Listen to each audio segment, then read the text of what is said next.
Good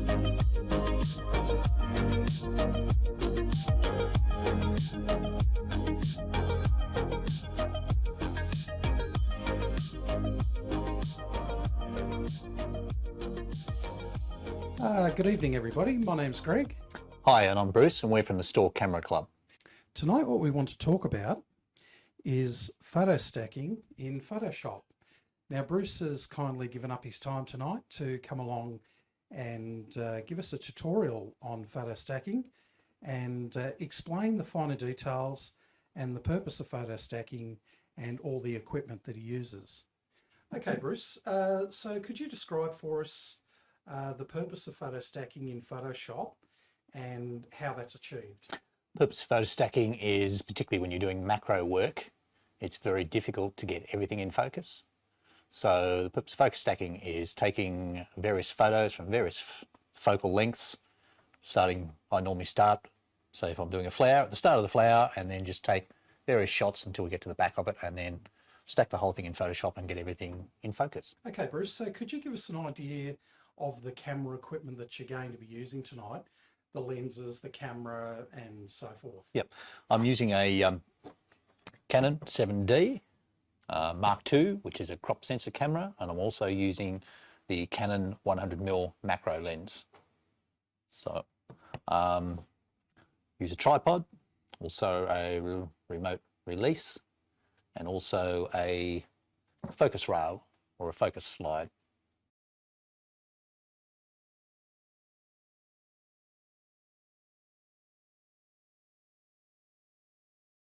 Okay, so Bruce, can you explain to everybody what the purpose of photo stacking is in Photoshop and the process?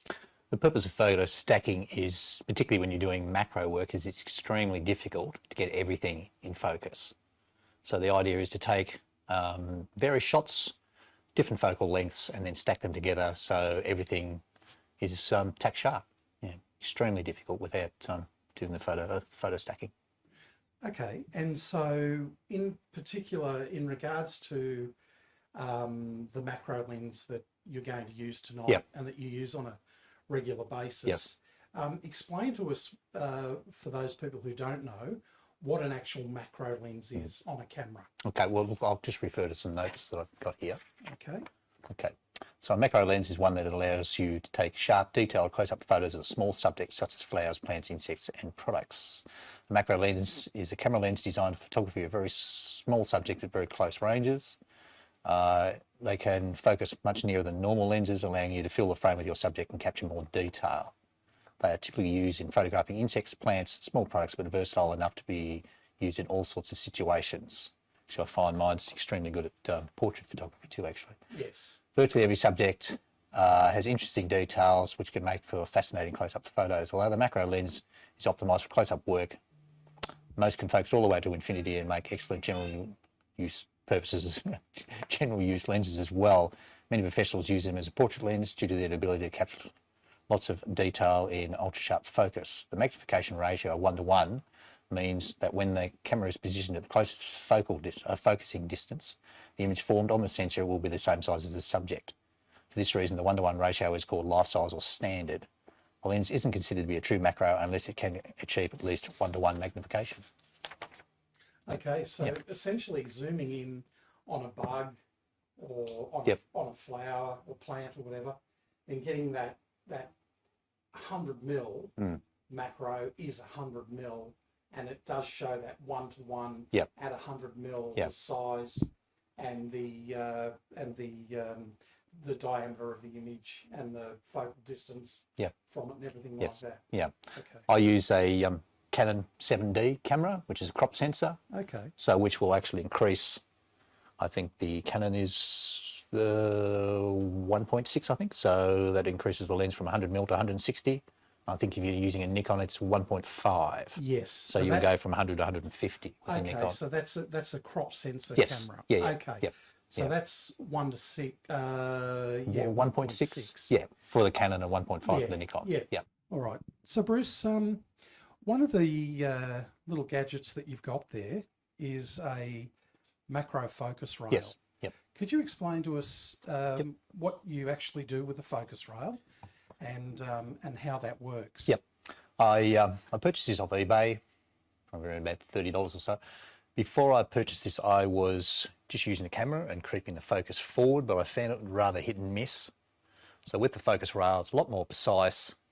Attach the camera to the top and the little wheels on the side, and you've obviously got the measurements, that sort of stuff like that. And the idea of the focus stacking obviously is to take, I like to start, say if I'm doing a flower, the very first petal closest to me, and then just work my way back.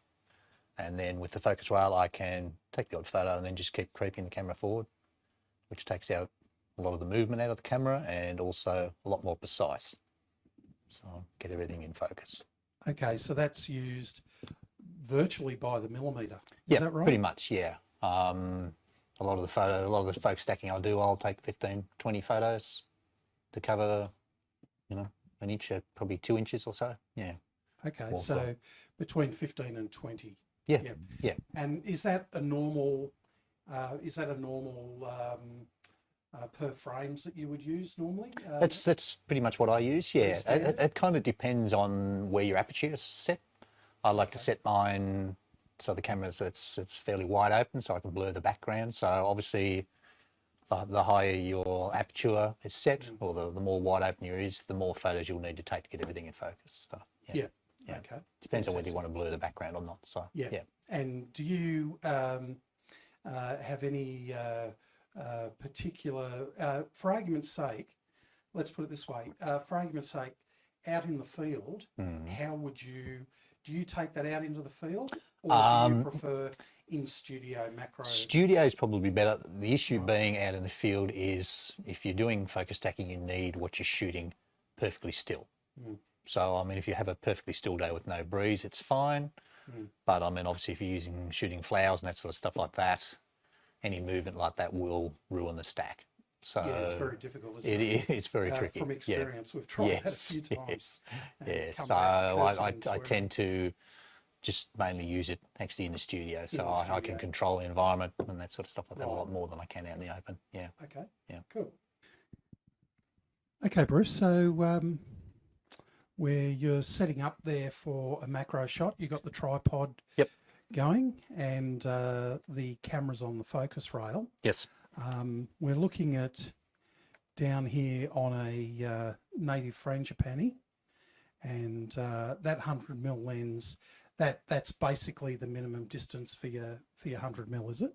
Yeah, it depends on the size of your subject. Yep. Obviously, so the frangipani is a fairly large flower, so I've had to move back a little bit. If I'm doing like some of the native orchids and that sort of stuff like that, obviously you can get a lot closer. So it just depends on your subject. Really. On the size of the subject. Yeah. And so looking at that, that looks like about 18 inches from front to back, roughly 2 feet. Yep. And you'll get all the way from the front, you'll do it in steps. Yes. On the focus rail there.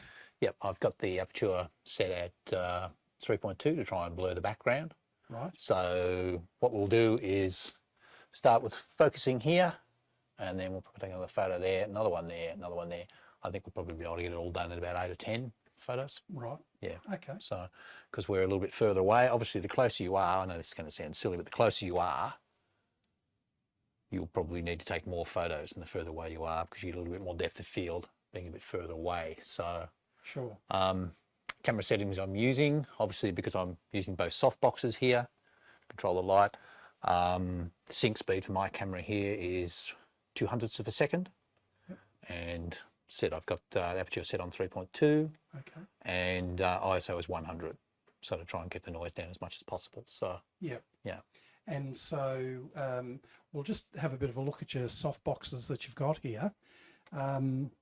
You've got some flash units, strobe units in those as well, Bruce. And they're synchronized to your device that's sitting on top of the camera there. Yes, there's a little trigger device there. And we've got the other one on this side. Yep. How critical is it to have your soft boxes positioned? What would you recommend? Really depends on whether you want light coming from one side. I have done it with just using one softbox. You can also do it just using natural window light. Right. But what I would do with that would be start on AV, as in aperture priority, put your settings there, take your first photo, check to see what you say, hypothetically, okay, it's a 1 second exposure. After you've taken your first photo, set to manual, set your time to 1 second, and then just take your focus stack like that. Obviously, because I'm using the soft boxes, I'm just going to be using manual all the way. So, Right. yeah. Could you use, say, a lot of people don't have the ability to have soft boxes. Yep. Yep. So perhaps would they have something like a normal strobe flash, like a normal Canon flash sitting on top? Would that do? Or a ring flash? A ring flash could probably do. I'd be more tempted if I had like a off-camera flash unit to actually have it off to one side. Right. Yeah, instead of throwing the light straight at it, maybe have it there so you can just have a little more interest with shadows and that sort of stuff like that. Said you could use natural window light if you didn't have any soft boxes or any flashes at all. So, right. So you just start on AV, get your settings, obviously, so you got the light right, and then go to manual. But because I'm using soft boxes, we'll just go straight to manual. So yeah. Okay, terrific. All right. And the other accessories that you're also using there that I noticed is your automatic triggering system. Yep. Can you explain to us why you would use that, and what's the purpose of it in regards to doing this sort of work? You could possibly just have your lights going all the time. I just like to use the flash. So a continuous light. Yeah, you could use a continuous light. I just like to use the flash. I'll probably take a couple of photos to start with. Just check those out to make sure I have the flash strong enough, have them positioned in the correct position, that sort of stuff like that. And then once I'm happy with those, then we'll get into the focus stacking. And the automatic triggering system that you're using there, yep, that eliminates the movement in the camera. So you've virtually got a mirror up sort of function, yep, I guess, as well. Yeah. And you're using live view at the moment, is it? I will be, yes. I haven't said it, yes, but that's how I'll originally start to focus. We'll use live view, and then I'll have the mirror up. And then also using a, obviously it's not a wireless one, it's a cable one, but just a remote release. Yep. Try and take as much movement out of the camera as possible. And also I find that when I creep that forward, I'll let it go a second or two just for the camera to settle, so there's no movement at all. Yes. For when I take the next photo. So yeah, because the movement is the big danger here. Yeah. You know, you need everything as still as possible. So. And I guess it's I guess your advice to people is really to also be fairly patient. Yes. Yeah. When doing yes. this, because yes. it is something that requires accuracy, doesn't yes. it? Yeah. And so if you're rushing it, the more you rush it, the chances are that you will get maybe 1 or 2 frames out of the whole stack that isn't quite right, and it will throw the whole stack out. It'll make you'll have most of your photo in focus, then you'll have one little blurry bit and the rest will be in focus, and then basically what you need to do is start again. So sure, take the time now, and it'll save you going back and doing it again. Exactly. I've been there. So yes. Yeah. All right. Yep. Well, we'll start, and we'll come back in shortly, and we'll start showing you how Bruce performs a macro shot, a typical macro shot. Okay, Bruce, so we're ready to take some photos. Yep. And again, you've got the focus rail there. Yep, we're ready to go. Zoom in on how that's positioned on the tripod there. Yep. And obviously that's gained a step into millimeters when you use it. Yes. Yep.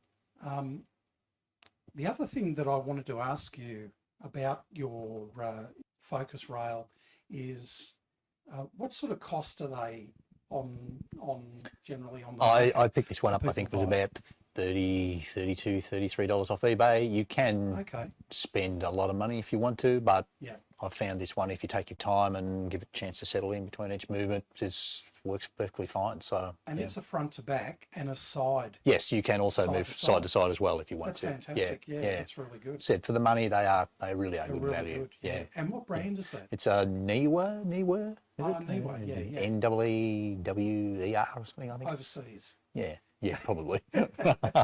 like most stuff. Yeah. Yeah. Oh, that's good. So, all right. So now, what are we going to do now?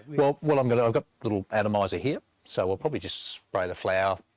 Just put a few little water drops on it, just for a little bit of so you give that added interest. Give it a bit of love and a bit of effect. Yeah, just a little bit extra. We'll do that, and then I will try and we'll try and focus right there on the very first pedal, which is close to the camera, and then we'll just take a series of photos, moving the focus back. So, yeah. Right.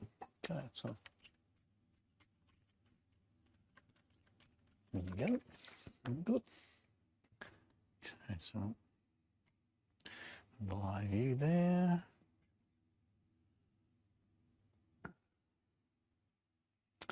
So I'm just using live view. I will zoom in using the live view. And live view is good for that because you really get a good look at your focus, don't you? Yeah. At different stages. Does the Canon have a button where it goes further in than the standard live view? Yes, you can go from to five times and then to 10 times. Okay. So yeah, That's great. So I have seen people using the focus stacking, also doing landscape photos. If you have sort of like, say, hypothetically, some flowers in the foreground, and then you have mountains a couple of miles away, this sort of stuff like that, Yeah. just taking 3 or 4 photos to try and get everything absolutely tack sharp. Yes. But yes. yeah, which is what we use in, I think Nikon bought out in one of their cameras focus shift. Oh yeah. So Yep. it does it all for you. Okay. At Yep. You nominate the amount of shots that you want. Okay. One thing I did forget to mention, obviously, you need to switch your image stabilization off if you have on yes, the of camera, course. Yeah, and yeah. also you'll need to be on manual focus, Okay. obviously, because if you're on an autofocus, it's just going to just keep focusing in the same spot all the time. So Yeah. All right, guys. So remember that. yeah, it's very important. Stabilization off. Yep, And and manual focus, very important. Yep. So And for all the Canon enthusiasts out there in the club, Bruce has got the L series lens, Bruce, macro lens. Yep. The 100mm, is it? Yep, and look, I just love this lens. It is so sharp. Yes. Yeah, it's one of my favourite lenses to use from pretty much anything, really. Obviously. They do some good, Yeah. good gear, Canon. Yep. There's probably a few Nikon people that would probably disagree with that, but anyway. Yes, there will be a few. Ford and Holden. Yeah, I'm just going to tilt the camera down, just obviously so I can get when I zoom right in, to make sure that we're perfectly focused on that front pedal, and then I'll just tilt the camera back up to make sure that we've got all the whole flower in. So zoom back out again. So you're initially doing your... Just getting the setting focus setting right. up, Yeah, getting the focus right on the... getting it absolutely spot Yep. on. Just, okay. So this is a good lesson in patience, guys. On keeping Yeah. still. Everything has to be rock solid still. Yep. I haven't got the mirror up at the moment. I'm just going to take a series of photos just as is. I find I don't actually need to use that, but if you feel the urge to use that, that will take obviously a little more movement out. But anyway, we'll just do a test shot. Okay, we'll do our first photo. Okay, and then I'll just creep that forward a millimetre or so at a time. And you can see the soft boxes going off at the sides, guys. Bruce is having cross light come in through the flower as he turns the wheel on the slide on the focus rail. He's moving it forward millimetre by millimetre. And you think normally between, say, 10 to 15 shots as a general average? Yeah, it's just it kind of depends on how close you are. I know it sounds odd, but the closer you are, and obviously the more wide open your aperture is, the more photos you'll need to take to stack it. So the further back you are, obviously you have a little bit more depth of field, so you can probably get away with less photos. So it can be a little bit hit and miss, but you know, doesn't work first time. Well, try it again. Go back and do it again. Sounds good.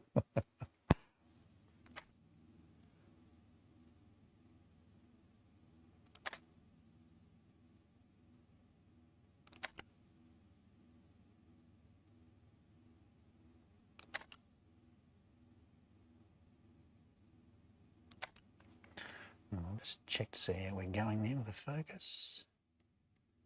So do you review the photos as you go along there, Bruce? I like to I'll take probably half a dozen or so and then just check to see where my focus is at. Right. So I'm not taking, Now, when I get to the back, I don't want to take another half a dozen, and it just slows everything down in the process of going through the Photoshop and that sort of stuff like that. We're not far off the pace there, actually. Yeah, look, I'll take another 2 or 3, and I think we're just about there. So when I look here on the back of the camera, middle of the flower towards me is out of focus, but the petals at the back are really sharp. Nice and tack sharp. Yeah, well, I might just take 1 or 2 more just to make sure we've got that right down.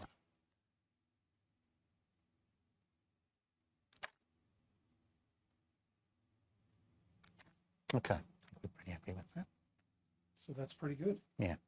So how many photos was that roughly? About a dozen? I think it was about a dozen. I wasn't actually counting, but we'd be around about the 14 dozen to 14 mark, actually. Yeah, somewhere around there, I think. So, yeah. No, we've gone past that back pedal. So, yeah, no, we should be good now. And excellent. So the next thing is to load up into Photoshop. So we'll talk to everybody and we'll start the next chapter on doing the stacking in Photoshop and the post-processing. Yes. Fantastic. Thanks, Bruce.